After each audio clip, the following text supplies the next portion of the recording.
मां जब टोकती है ना तो बहुत बुरी लगती है। सोचिए अगर मां टोकना बंद कर दे बच्चों को तो बच्चों का क्या होगा। सुबह 7 बजे की जगह 10 बजे उठेगा। 8 बजे का नाश्ता बच्चा 11 बजे खाएगा। 30 दिन में सिर्फ 5 दिन स्कूल जाएगा। 24 घंटे में 12 घंटे नींद और 10 घंटे मोबाइल चलाएगा। होमवर्क का एक पेज भी पूरा नहीं होगा।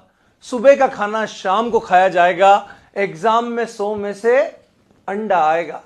और जो लोग भविष्य में आईएएस, आईपीएस, डॉक्टर, इंजीनियर बनने वाले थे वो जिंदगी में चौकीदार बनकर रह जाएंगे।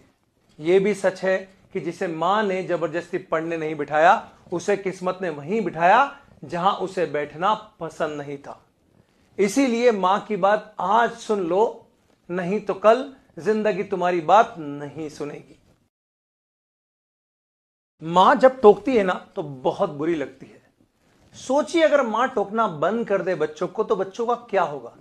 सुबह 7 बजे की जगह 10 बजे उठेगा। 8 बजे का नाश्ता बच्चा 11 बजे खाएगा। 30 दिन